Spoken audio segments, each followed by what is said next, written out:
ॐ सहना भवतु सहनौ भुनक्तु सह वीर्यं करवावहै तेजस्विनावधीतमस्तु मा विद्विषावहै। ॐ शान्ति शान्ति शान्तिः। ॐ पूर्णमदः पूर्णमिदं पूर्णात् पूर्णमुदच्यते पूर्णस्य पूर्णमादाय पूर्णमेवावशिष्यते। ॐ शान्ति शान्ति शान्तिः। श्रुतिस्मृतिपुराणानाम् आलयं करुणालयं नमामि भगवत्पादं शङ्करं लोकशङ्करं शङ्करं शङ्कराचार्यं केशवं बादरायणं सूत्रभाष्यकृतौ वन्दे भगवन्तौ पुनः पुनः।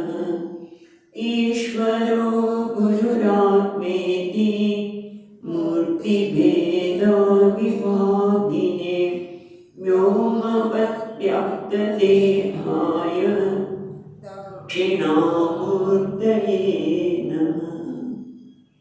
ॐ पार्थाय प्रतिबोधितां भगवता नारायणेन स्वयं व्यासेन ग्रथितां पुराणमुनिना मध्ये महाभारतम् अद्वैतामृतवर्षिणीं भगवतीम् अष्टादशाध्यायिनीम् अम्ब त्वामनुसन्दधामि भगवद्गीते भगवद्वेषिणीम्। यं ब्रह्मा वरुणेन्द्ररुद्रमरुतः स्तुन्वन्ति दिव्यैस्तवैः वेदैः सामपदक्रमोपनिषदैः गायन्ति यं सामगाः। ध्यानावस्थिततद्गतेन मनसा पश्यन्ति यं योगिनः यस्यान्तं न विदुःसुरासुरगणाः देवाय तस्मै नमः। બીજો અધ્યાય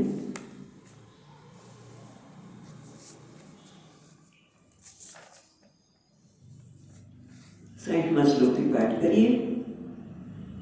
यततोष्यपि कौन्तेय यततोष्यपि कौन्तेय पुरुषस्य विपश्चितः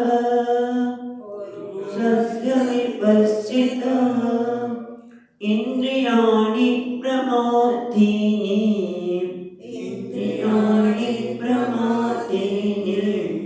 हरन्ति प्रसभं मनः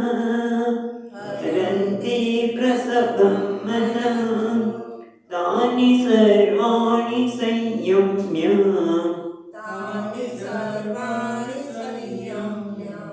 युक्त आसीत मत्परः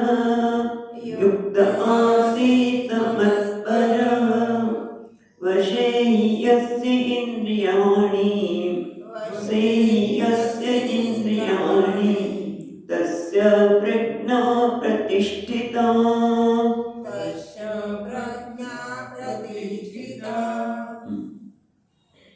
આપણે ગઈકાલે આ બંને શ્લોક જોયા અને એમાં બતાવું ભગવાને કે જે પ્રયત્ન કર્યો છે છતાં પણ એ વિપશ્ચિત છે, જેણે નિર્ણય કર્યો છે કે મારે મારા સ્વરૂપનું જ્ઞાન પ્રાપ્ત કરવું છે, એવી વ્યક્તિને પણ ઇન્દ્રિયો ખસડી જાય છે। ઇન્દ્રિયો પ્રમાદી છે પણ મનને ખસેડી જાય છે। એના માટે એક નાનકડો દ્રષ્ટાંત આપણે જોયું એ પ્રમાણે એ બળવાન પેલા લૂંટારા હોય એ પેલા ચોકીદારને ભટકાવીને પેલા શેઠ પાસેથી સંપત્તિ લઈને નીકળી જાય છે. પણ એ જ બીજા શ્લોકમાં કહ્યું કે જ્યારે કોઈ વ્યક્તિ શ્રેષ્ઠ બળવાન વ્યક્તિનો આશ્રય લે, જેમ કે ચોર છે ઓલાને લૂંટવા આવ્યા પણ એ રાજાનો આશ્રય લીધો પેલી વ્યક્તિએ. કોનો? રાજાનો. રાજા પાસે રાજા એનું રક્ષણ કરે છે એટલે લૂંટે તો નહીં પણ એનો મિત્ર પણ બની છે. કે ભાઈ મારી સાથે તો મિત્રતા રાખવી સારી, એથી રાજાનો અનુગ્રહ આપણે પણ મળે એમ મત પર.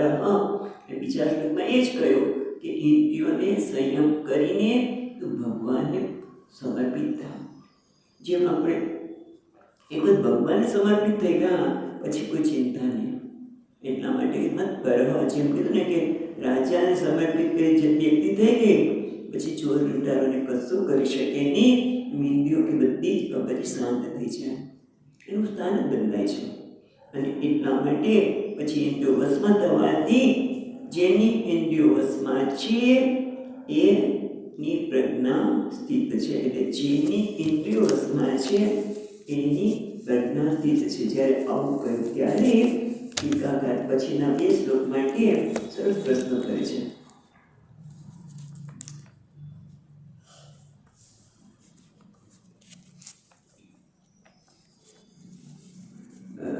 ત્યાં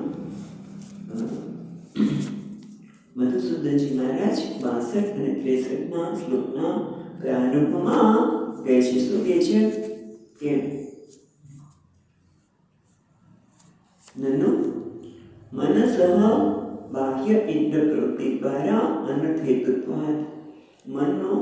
મન છે એને ઇન્દ્રિયો કચડી જાય છે. પણ જો તમે ઇન્દ્રિયોનું સંયમન કરી નાખો તો પછી કેવું થાય કે જેમ સાપના ઓલા મળવાથી ઝેર લઈ લો, સાપના એમથી ઝેર કાઢી નાખો. એમ ટીકાકાર દાંતનો વાત કરે છે. સાપના મુખમાંથી તમે દાંત કાઢી નાખો પછી કંઈ વાંધો આવે નહીં. એમ ઝેરની કોથળી નીકળી ગઈ પછી વાંધો આવે નહીં. પછી મનનો નિગ્રહ કરવાની આવશ્યકતા નથી, મનને એકાગ્ર કરવાની આવશ્યકતા નથી. કારણ કે પછી ઇન્દ્રિયોની જ તમે બસમાં કરી છે માટે કૃત્ય આવવાની જ છે. માટે તમે વ્યર્થ મનને એકાગ્ર કરવાની વાત કરો છો એવો પ્રશ્ન ઉપાડ્યો. એટલે આ શંકા થઈ તો એના માટે કહે છે કે ના એવું નથી. મનને પણ એકાગ્ર કરવું જોઈએ, મનને પણ પરમાત્મામાં છોડવું જોઈએ. એટલે એક આ શ્લોકના સંગતિમાં મધુસૂદનજી મહારાજ આપે છે. જ્યારે અહીંયા બતાવે છે કે આ રાગ દ્વેષ જે મનુષ્યના જન્મતાની સાથે જ મિત્રો છે, લઈને આવેલી સંપત્તિ છે, એ માણસને ક્યાં અનર્થમાં લઈ જાય છે. ત્રીજી વસ્તુ પણ આમાં છે મેનેજમેન્ટ. શું તમારી વસ્તુને વેચવી હોય તો તમારે શું કરવું છે?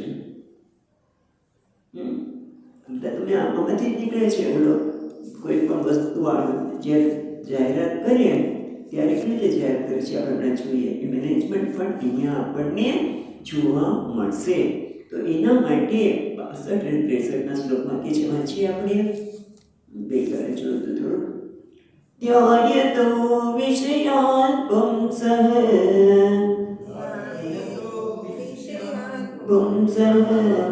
સંગસ્તેષુપજાયતે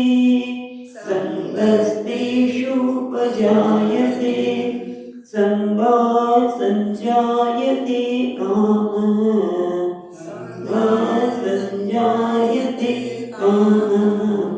કામાत् ક્રોધો વિજાયતે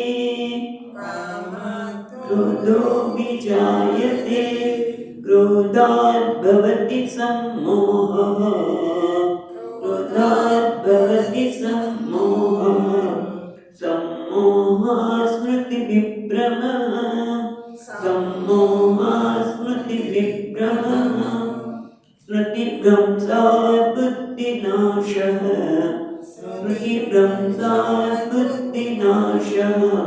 बुद्धिनाशात् प्रणश्यति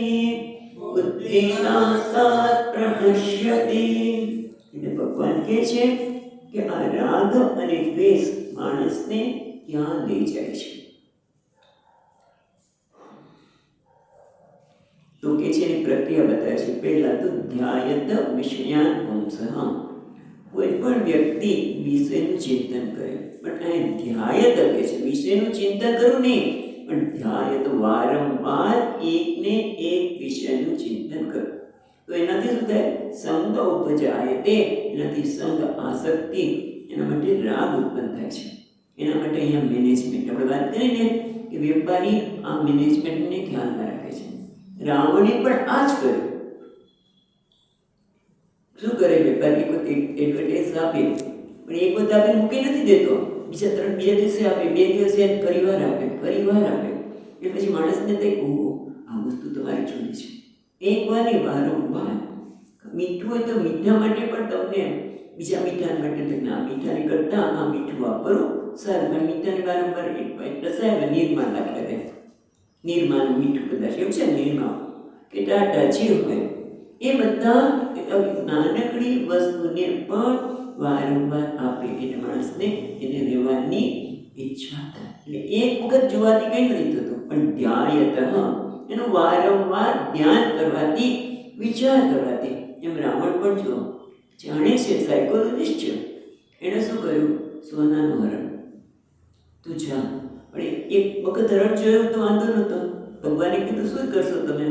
પણ એક વાર નહીં, થોડીક વાર આવે પછી જતું રહે, આવે જતું રહે. એટલે વારંવાર સીતાજીએ ચિંતન કર્યું. એને શું કામ જાય તે, એના અંતે ઈચ્છા થઈ.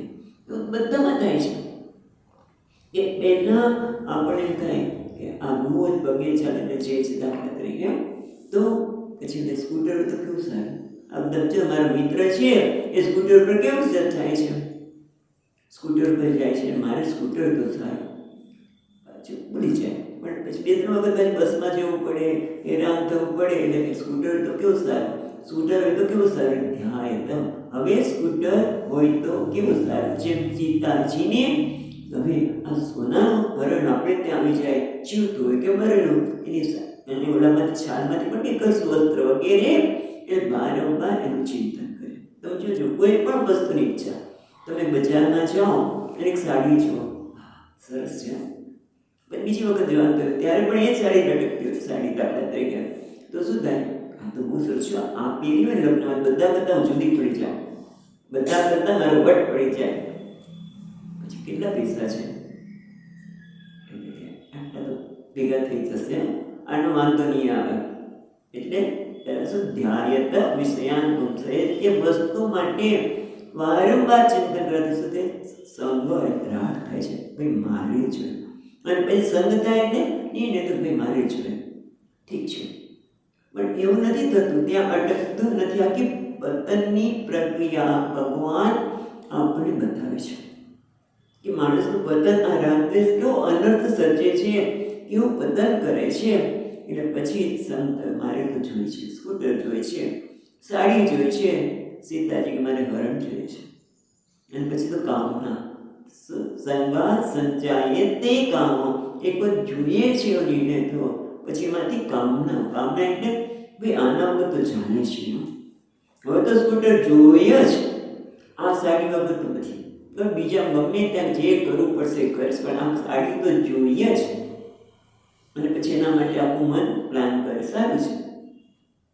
પણ પછી થાય છે શું કે ઘણી વખત આપણી કામના, આપણી જે સામર્થ્ય હોય એના કરતાં વધી જતી હોય છે ઈચ્છા.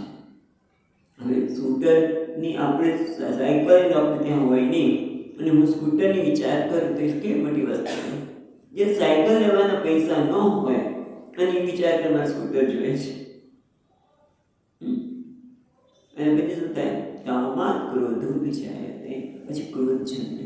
સીતાજી પછી ના મને તો જોઈએ જ છે. રામજી કે ચાલો જાઓ. અને પછી ક્રોધમાંથી પછી તો લક્ષ્મણજીને તમે જાઓ ને જાઓ, ગમે તેવા ન કહેવાના શબ્દો પછી બોલાઈ જાય. શું કહે છે? સંગા સંજાયતે કામ, કામમાં ક્રોધો વિજાયતે. અને કામનાની પૂર્તિ ન થાય એટલે ક્રોધ, અને પૂર્તિ થાય તો લોભ. અને લોભ પણ કેવો છે? અગ્નિ જેવો. જેટલું જ તમે ઈચ્છાઓ પૂર્તિ થતી જાય એમ લગ્નીમાં ઘી ઉમીએ અને વધતી જાય, એમ લોભ વધતો જાય. અને ક્રોધ પણ એવો જ છે હા. ક્રોધ કે બહુ સરળ નથી, સારો નથી. ક્રોધાત ભવતિ સંમોહ. ક્રોધ એક વાર જન્મ્યો ને પછી સંમોહ. વસ્તુ જેવી છે એના કરતાં વિચિત્ર દેખાય. વસ્તુ સારામાં સારી હોય તો આપણને ખરાબ છે, અને ખરાબ હોય સારી દેખાય. સંમોહ. અને એક સંમોહ થાય પછી ગમે તે કીધું ને મોહ થાય માને બસ મને તો સોનાનું હરણ જોઈએ, હરણ જોઈએ એ જોઈએ. પછી લક્ષ્મણજીને ન કહેવાના વચનો કહી દીધા. લક્ષ્મણજી કેટલા સારા છે, એમના માટે એટલો આદર છે લક્ષ્મણજી માટે. પોતાના દિયર છે છતાં પોતાના દીકરા જેવો ભાવ. અને એને ન કહેવાના શબ્દો કહી દીધા. એટલે સંમોહ વસ્તુ જેવી છે એવી ન દેખાય અને બીજું દેખાય, અને પછી આપણે એની સાથે એ પ્રકારનો જ વ્યવહાર કરીએ એટલે આપણી સંસ્કારની વિરુદ્ધનો વ્યવહાર થઈ જાય.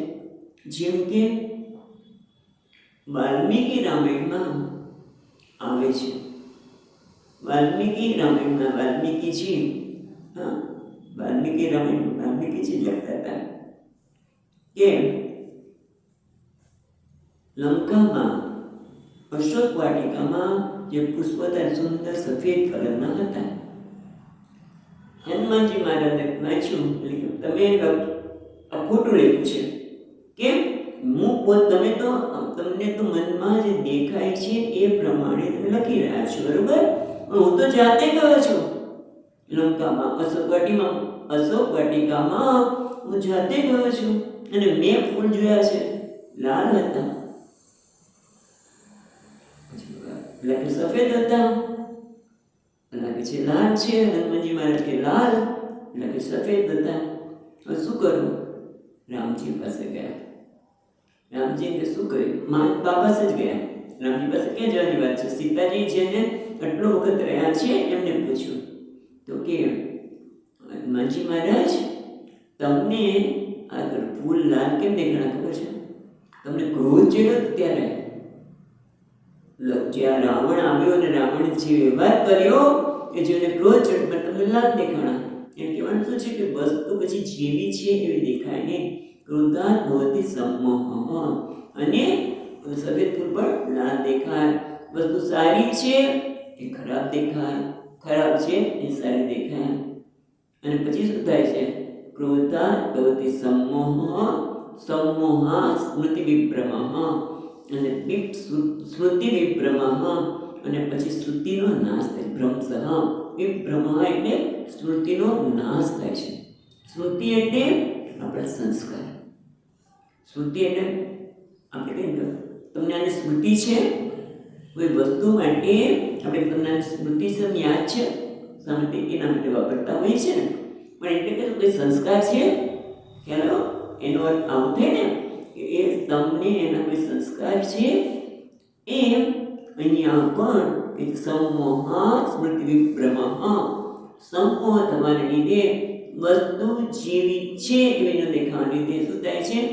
સ્મૃતિનો સંસ્કારનો નાશ થાય છે.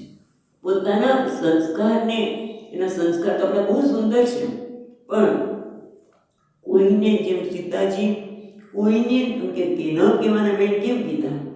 કારણ કે પોતે પોતાના સંસ્કાર ભૂલી ગયા.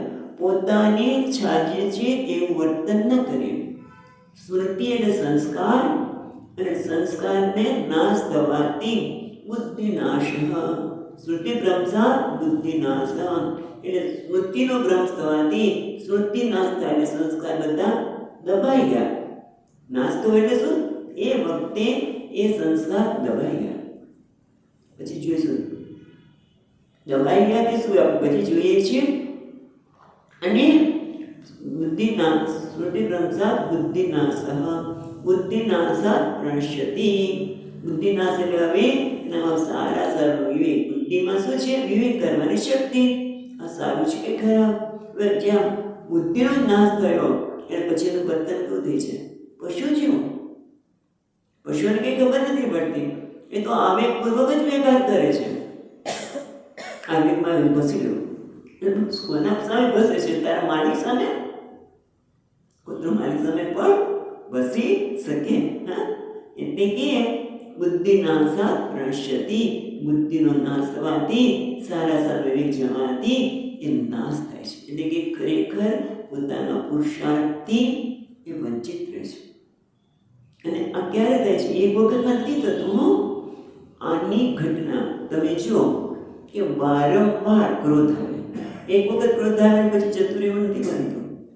આ એક ટેવ જ પડી ગઈ છે. કારણ કે તો રાગ અને દ્વેષ લઈને જન્મ્યા છીએ, એટલે રાગ અને દ્વેષના કારણે રાગ એટલે કોઈ વસ્તુ મને ગમે છે, આનાથી મારો વટ પડશે.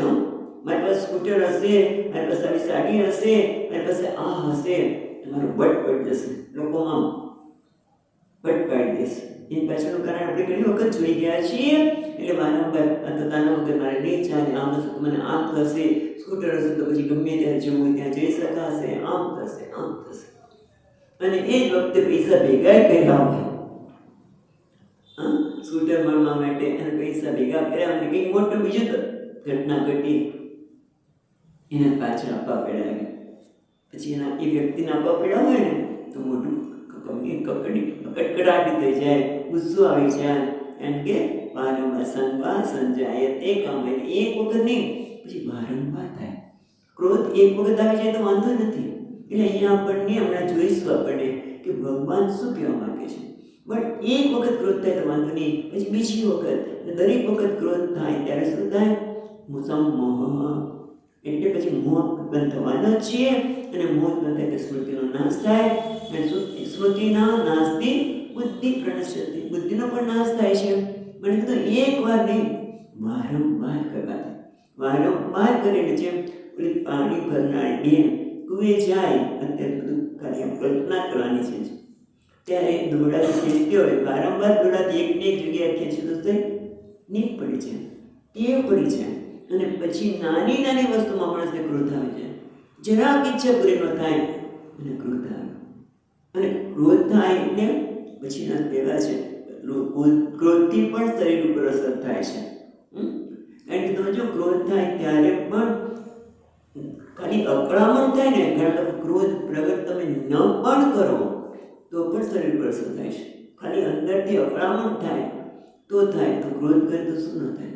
ક્રોધાત ભવતી અને જેને ક્રોધ કરે છે ને એને તો પસ્તાવાનો જ વારો આવે છે. હમણાં ઘણી વાર જોઈએ છીએ આપણે. પણ આ ટેવ પડી જાય, પછી મોહ થાય, અને પછી બુદ્ધિનાશ, પછી એનામાં કોઈ વિવેક સંકલ્પ કરવાની શક્તિ જ નથી રહેતી. કોઈ વસ્તુ એ કરી શકે જ નહીં. કે ને ક્રોધનો નશો લાગે. જેમનો દારૂ પીવો હોય એ દારૂ પીએ પહેલા શરૂઆત કે આ તો મિત્ર કે છે માટે પીવું છું, આ તો છોડી દઈશ ગમે ત્યારે. પણ પછી ગમે ત્યારે છોડી શકાતો નથી. ઓલી બોટલ એની યાદ કરે, ગઈકાલે વાત કરી એ પ્રમાણે એમાં ક્રોધ પણ એવું જ છે. ક્રોધ પછી છૂટે નહીં. નાની નાની વસ્તુમાં પકડાય છે તો પછી આપણું સન્માન ક્યારે? પછી બધા લોકો એમ જ કહે છોડો, આ વ્યક્તિ તો ક્રોધી છે, એની સાથે પછી આપણો વ્યવહાર પણ એવો થઈ છે.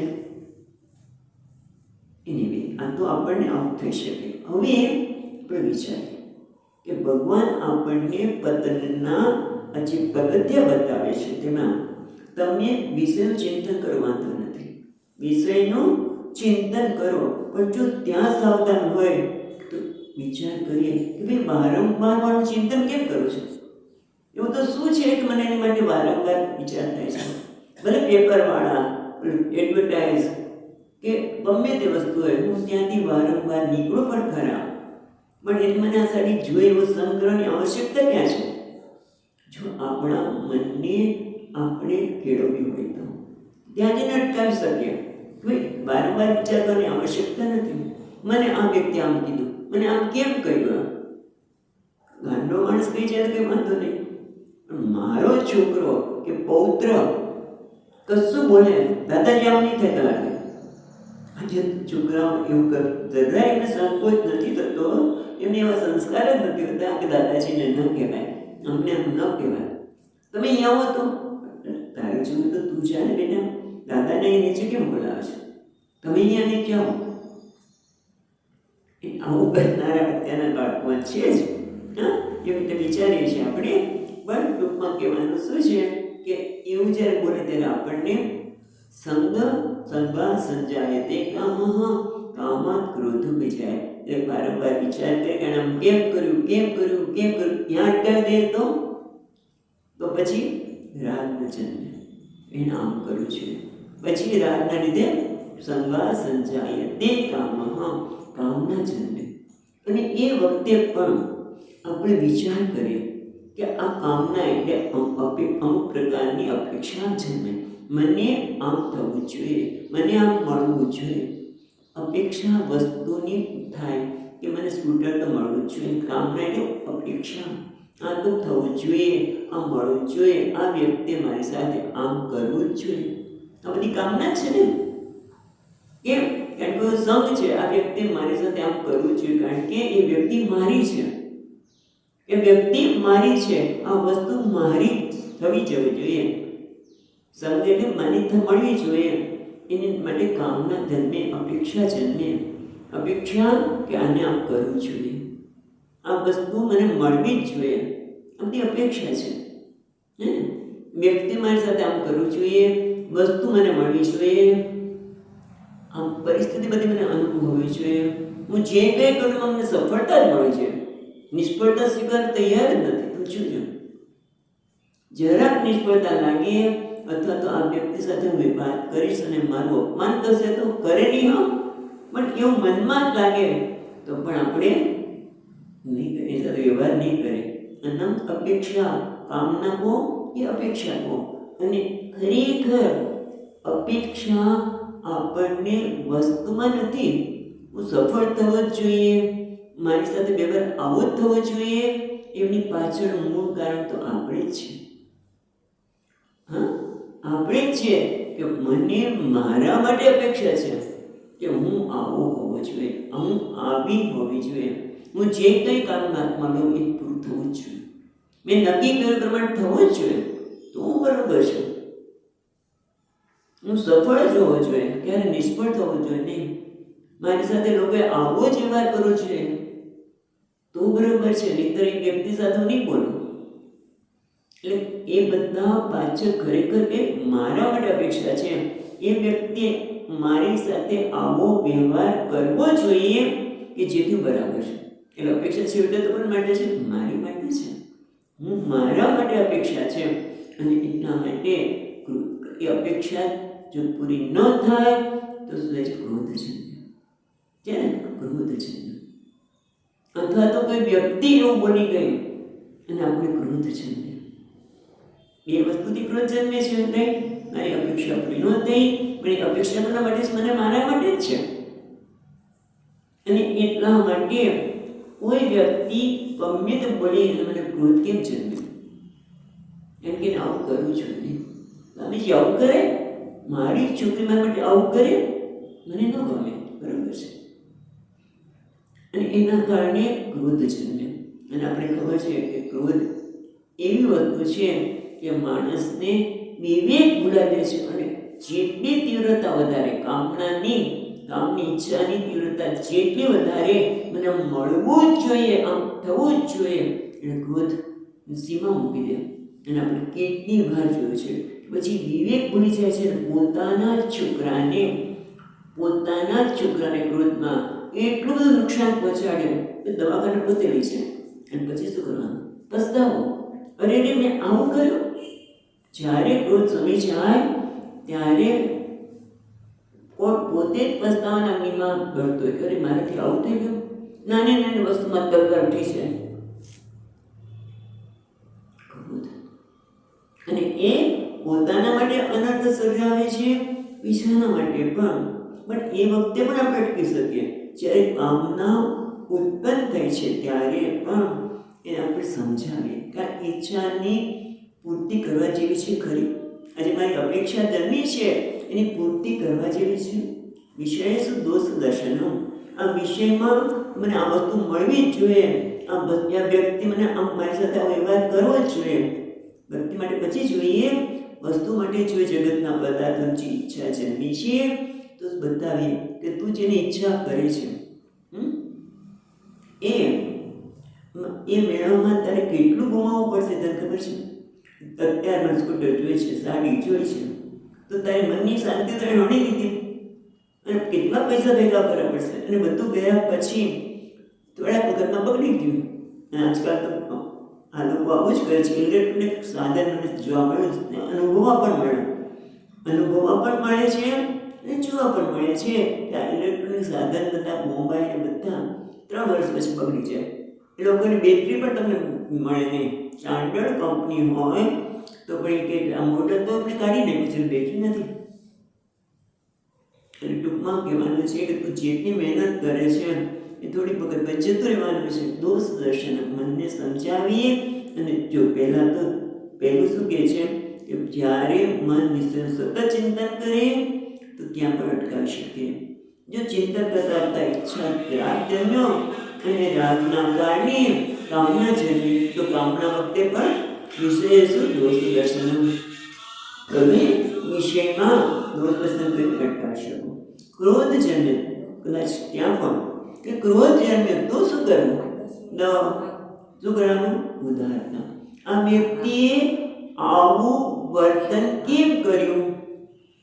તો સ્વામીજી કહે છે એ પ્રમાણે કોઈ પણ ક્રોધની પ્રતિક્રિયા છે એ વખતે 2 સ્ટેપ બે તબક્કાએ વિચાર કરીને એનો જવાબ આપીએ. તો પેલું શું કે આ વ્યક્તિએ ક્રોધ કર્યો છે પણ ખરેખર વ્યક્તિ ક્રોધી નથી. એને અંદર કંઈક પીડા થતી હશે, અંદર કંઈક મુશ્કેલી હશે, માટે આવું વર્તન કર્યું મારી સાથે આવો વ્યવહાર કર્યો. એટલા માટે એને ક્ષમા કરી. જ્યારે ક્રોધ આવે ત્યારે પ્રતિપક્ષ ભાવના ઉદારતા, ક્રોધ આવે ત્યારે ક્ષમા, ઉદારતા. અને બૃહદારણ્યક ઉપનિષદમાં 2 વાર્તા છે, યાદ રાખીએ કે જેમ કે પ્રજાપતિ, બધા ઇન્દ્રો વગેરે, પ્રજાપતિ એ સર્જન કર્યું એટલે દેવતા પણ એના બાળકો, પછી મનુષ્ય પણ અને રાક્ષસો અસુરો પણ એમના પુત્રો છે. અત્યારે તો તમને જન્મ તો આવ્યો પણ અમારે સુખી થવા માટે શું કરવું જોઈએ? એ દેવતાઓ ગયા અમને પ્રજાપતિને કહે છે અમારે શું કરવું જોઈએ? તો કે દ એક શબ્દ બોલે દ. એટલે પછી આ લોકો કે દ એટલે શું? એટલે દેવતાઓ કે દમન કરો ઇન્દ્રિયોનું, કારણ કે આપણે બહુ ભોગવીએ છીએ માટે દ એટલે દમન કરો. અસુરો ગયા અમારે શું કરવું કે દ. હવે આનો શું અર્થ કરવો છે? તો કે બધા બહુ ક્રોધ કરે છે, બધાને બહુ પીડા પહોંચાડી માટે દયા કરો. મનુષ્ય ગયો તો કે શું કરવું જોઈએ? તો કે દ. એટલે કે દ એટલે શું? એ તો લાવી જાય કે તમે ઇન્દ્રિયો પર દમન કરો, અમારે શું કરવાનું? દયા કરો. તો કે છે દયા કરો. અને તો મનુષ્ય માટે બધું આવી જાય. એક તો ઇન્દ્રિયોનું દમન, લોકો પર ક્રોધ ન કરવો, અને દયા બીજું તો આપણા મનુષ્ય માટે છે ઉદારતા, દયા કરો, દમન કરો. એટલે મનુષ્ય માટે તો બધા જ આવી જાય. એને ઇન્દ્રિયોનું દમન કરવાનું છે, લોકો પર ક્રોધ ન કરવો, અને ત્રીજો દમન, ત્રીજું દાન. યસ, સાચી વાત. દાન કર, કારણ કે લોભ વૃત્તિ છે. યાદ નતો આવતો પછી કારણ કે લોભ વૃત્તિ માટે દાન કર. એ દાન કર એવું છે. એટલે જ્યારે ક્રોધ આવે ત્યારે 3 આપણે લાગુ પડે છે. ધ્યાન રાખીએ. એટલે દયા, તમે આપણે દયા કરી, ક્રોધ આવે તો દયા, ઉદારતા કે એક આ સ્થાને મેં આવું કર્યું હોત તો મારી જાતે માફ કરું છું કે નહીં, માટે માફ કરી દો. ઉદારતા, પ્રતિપક્ષ ભાવના, અને એ રીતે દમન, દયા અને ઉદારતા, દાન, આ બધું જ મનુષ્યને લાગુ પડે. પણ આપણે તો અહીંયા પ્રતિપક્ષ ભાવની વાત કરતા હતા. દની તો બરાબર છે, પણ અહીંયા ક્રોધ આવે ત્યારે પણ આપણે આપણી જાતને અટકાવી શકીએ. કેવી રીતે? દયા કરીને, ઉદારતા દાખવીને. અને પછી ક્રોધ નથી, પછી આગળ અટકી સ્મૃતિ ભ્રમમાં જો ક્રોધથી જ અટકી જાય તો પછી સ્મૃતિભ્રંશ બુદ્ધિનાશની આવશ્યકતા રહે નહીં. પણ એક જ વસ્તુ સાવધાની. આ બધાના પગથિયા બતાવ્યા, પણ આપણે સાવધાની રાખીએ અને જગતને તો આપણે બદલાવી શકતા નથી. એક વસ્તુ બહુ મહત્વની છે કે જગતને આપણે બદલાવી શકતા નથી. જગત તો છે એવું છે, પણ હું તો બદલાવી શકું મારી જાતને. કે હું મારી જાતને એટલું કરી શકું કે મારે નક્કી કરવાની જરૂર છે કે મારે વસ્તુમાંથી આનંદ મેળવવો કે દુઃખી થવું. જો સુખી થવું હોય તો મારે ક્રોધ ન કરે. પેલા તો એક બરાબર ક્રોધ ન કરે. ક્રોધનું કારણ આ વ્યક્તિ આમ કેમ કર્યું તો એના માટે પ્રતિક્રિયા અટકાવીએ. તમે ક્રોધ કેમ કર્યો વિચારીએ, એને ચીલો પડવાનો દે. આ ચીલો પર જે છે એ જ બુદ્ધિનાશ છે. જો ચીલો ન પડે તો એટલે ક્રોધ કરતી વખતે પણ આમ ક્રોધ કર્યો, આવું ન થયો તો શું ફેર પણ જવાનું હતું તને? મને કંઈક ઉદારતા રાખ. આ તે જ કર્યું હોય તો નહીં તો ક્રોધ પહેલાં આગળ વાત કરી કે કામના જ ન કરી, અપેક્ષા આ બધી છે એટલે મારા માટે છે. એટલે મારે હવે નક્કી કરવું છે કે મારે શું કરવું છે. મારે સુખી થવું કે દુઃખી થવું. જો આ પ્રકારનો વિચાર કરીશ તો હું દુઃખી થઈશ. માટે પ્રતિક્રિયા ન કરો. અને એ રીતે આપણને ભગવાને અહીંયા તબક્કો બતાવ્યો કે કોઈ પણ વસ્તુને આપણે હાથમાં ધરી બે તબક્કામાં પ્રતિક્રિયા કરી. એક તબક્કામાં નહીં, તરત જ કંઈક થયું ને તરત જ એને જવાબ આપી દીધો, સંભળાવી દીધું વગેરે ન કરે તો પણ આપણે સુખી થઈ શકીએ. એટલે આપણને આ બે શ્લોકમાં ધ્યાયતો વિષયાન પુંસઃ, એટલે જ્યાં ધ્યાન કરતા ત્યાં મને અટકાવી દો. ન થાય તો પછી રાગ ઉત્પન્ન થાય તો ત્યાં પણ અટકાવી શકે. ગમે તે આપણે અટકી શકીએ તો પછી આ ચીલ્લો પડે નહીં. ચીલ્લો ન પડે તો સ્મૃતિ આપણા મોભાને છાજે એવું વર્તન કરી શકે. સ્મૃતિ ભ્રંશ એટલે શું? આપણો મોભાને છાજે બધી ખબર છે, સંસ્કાર સરસ છે, પણ તાકડે કામ ન આવે. સ્મૃતિ ભ્રંશ એટલે તાકડે કામ ન આવે. બાકી તો બહુ મીઠી મીઠી વાતો કરતા હોય, પણ ત્યારે તો ન કહેવાના શબ્દો બોલી નાખીએ કે આખી જિંદગી માણસને દુઃખી કરે. એટલે સ્મૃતિભ્રંશાત બુદ્ધિનાશ. એટલે ક્રોધથી અટકીએ તો સ્મૃતિભ્રંશ ન થાય અને એ વારંવાર ક્રોધ આવવાનો ચીલો ન પડે. માટે આટલા સ્ટેપ કરીએ ને તો બાકી આ સ્ટેપ છે એ સહજતાથી થઈ શકે. એટલે હવે આવું કર્યા પછી એટલે આપણને ભગવાને બતાવ્યું કે રાગ દ્વેષ તો જન્મ્યા ત્યારથી જ છે આપણી પાસે, બટ એને તમે બસમાં ન આવો અને એ રાગ દ્વેષ આપણને કેવું અનર્થ સર્જાઈ શકે છે. રાગ એટલે વારંવાર ચિંતન ધ્યાયતઃ, અને એમાંથી કેવી રીતે મુક્ત થવું આ સ્ટેપ બતાવ્યો. અને એમાંથી ગમે ત્યાં સાવધાનીથી વિચારથી આપણે મુક્ત થઈ શકીએ.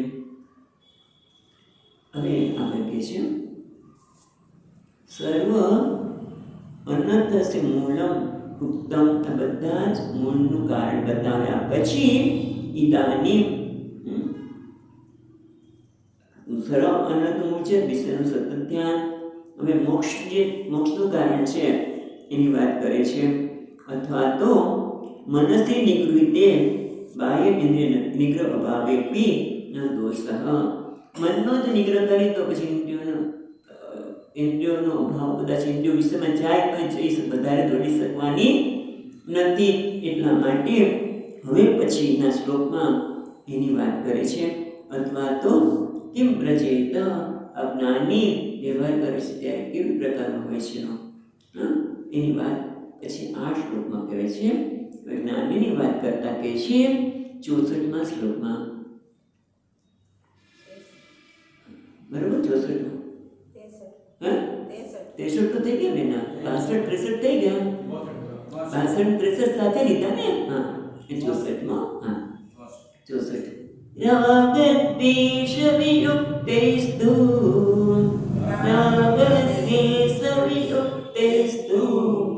વિષયાન્દ્રિયશ્ચરन् આત્મવસ્ये વિધેયાત્મા પ્રસાદમધિ ગચ્છતિ.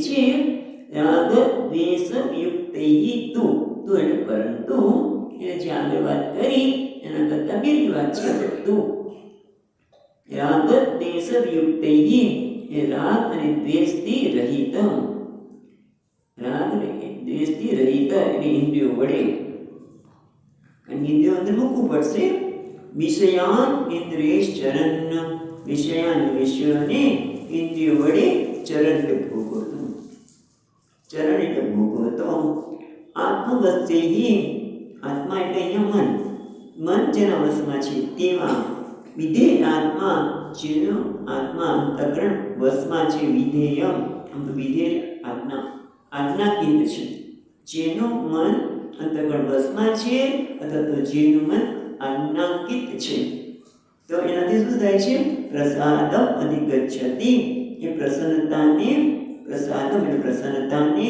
શાંતિને અને ભાષ્યકાર બીજો શબ્દ પણ વાપરે છે સ્વાસ્થ્યને પ્રાપ્ત કરે છે અધિગચ્છતિ પામે છે એટલે જેનું અંતઃકરણ વશમાં છે ત્યાં મુક્ષો રાગ દ્વેષ રહિત થઈને ઇન્દ્રિયો વડે જે કહેવાય ને અનિવાર્ય વિષયોને ભોગવતો પ્રસન્નતાને પ્રાપ્ત કરે છે અનિવાર્ય વિષય અને પછી બધા વિષય માટે નહીં દોડે ઇન્દ્રિયો મન એના કાબુમાં છે માટે મેં મહત્વની વસ્તુ શું છે કે ઇન્દ્ર રાગ દ્વેષ વિયુક્તસ્તુ આ વ્યક્તિ રાગ અને દ્વેષમાંથી મુક્ત થયેલી છે અને આપણે કહ્યું એમ આપણે બીજું કંઈ લઈને આ દુનિયામાં નથી આવ્યા પણ એક મૂડી લઈને આવ્યા છે કે બધા રાગ અને દ્વેષ અને એટલા માટે ભગવાન ત્રીજા અધ્યાયમાં કહેશે ઇન્દ્રિયસ્યાતે રાગ દ્વેષો વ્યવસ્થિત તો રાગ દ્વેષ તયોનો સમાગત છે તો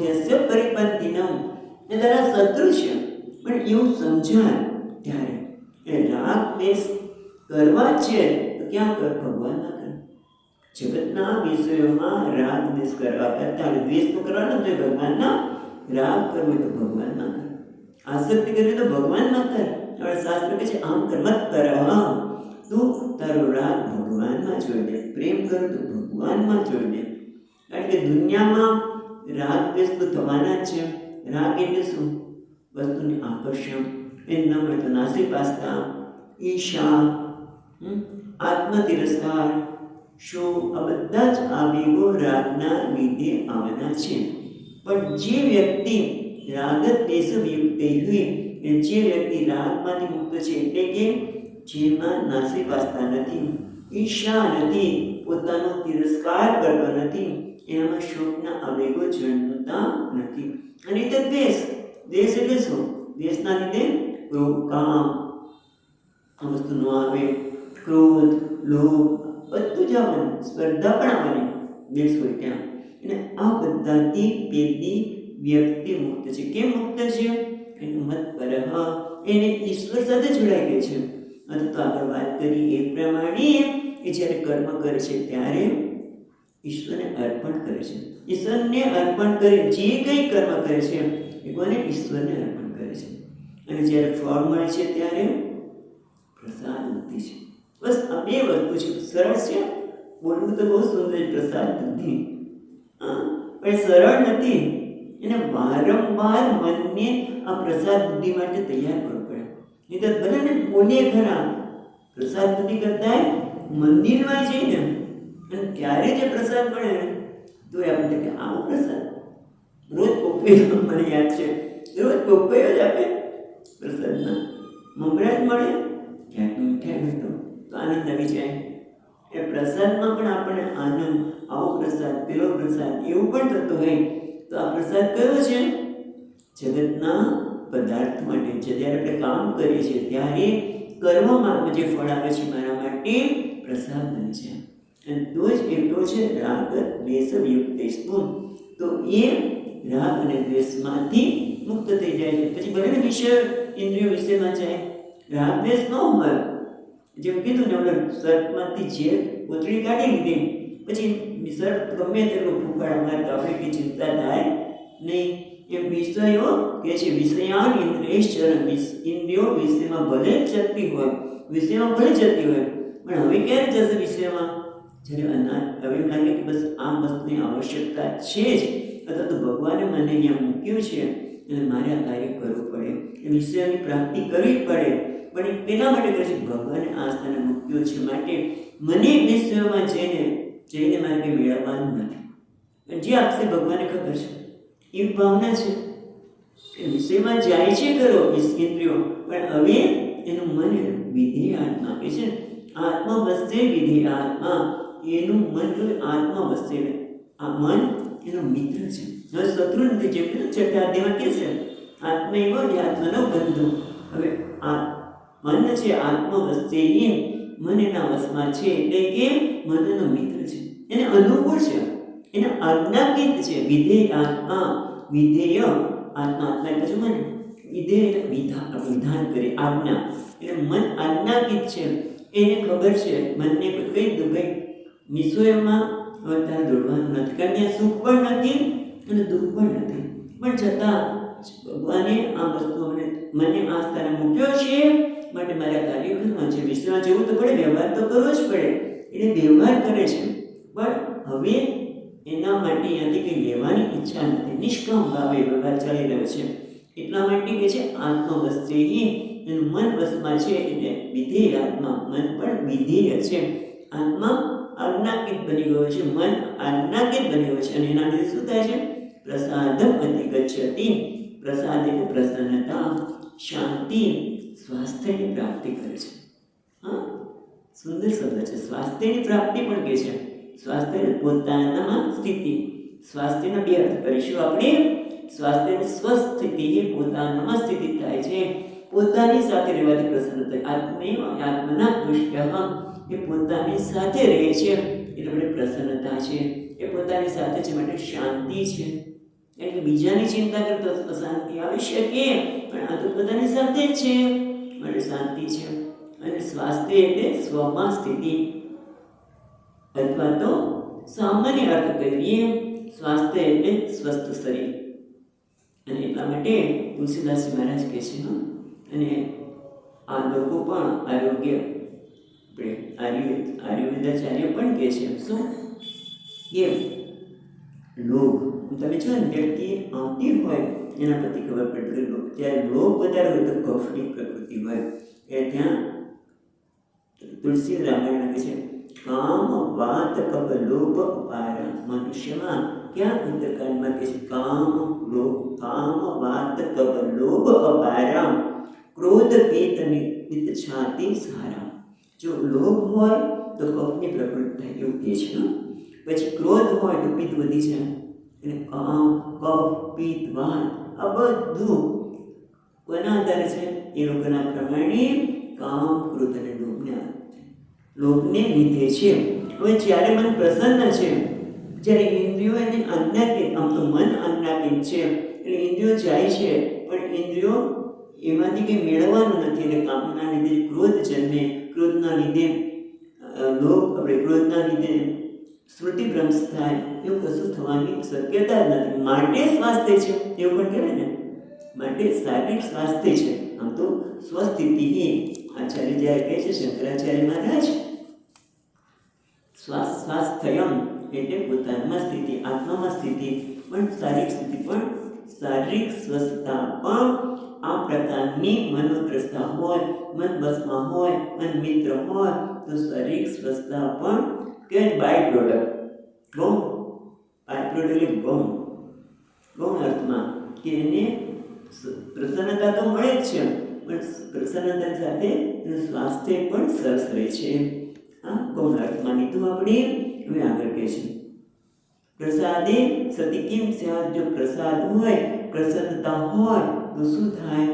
65 શ્લોકમાં કહે છે પ્રસાદે સર્વ દુઃખાનાં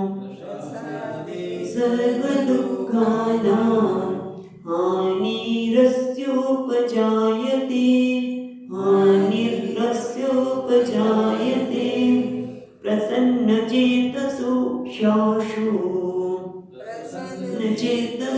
ક્ષાશુ, બુદ્ધિ બુદ્ધિપર્યવતિષ્ઠતે બુદ્ધિપર્યવતિષ્ઠતે. એટલે કે છે પ્રસાદે સર્વ દુઃખાનાં હાનિ ઉપજાયતે.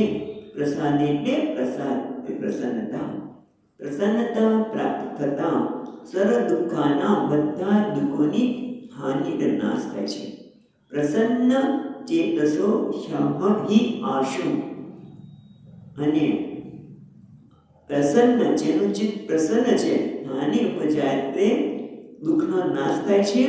અને પ્રસન્ન ચેત, જેને મનની પ્રસન્નતા છે, પ્રસન્ન ચિત્તવાળાને કારણે હિ એટલે કારણે, આશુ એટલે શીઘ્ર, આશુ એટલે શીઘ્ર, આશુ બુદ્ધિ પર્યવતિષ્ઠતે.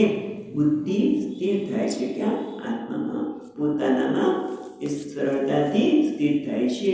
વ્યાકરણ કે છે અહીંયા ટીકા ભાષ્યકાર, પ્રસાદે સર્વ દુઃખાના એટલે આધ્યાત્મિકાદીના હાનિ વિનાશ યસ્ય યતેહે ઉપજાયતે.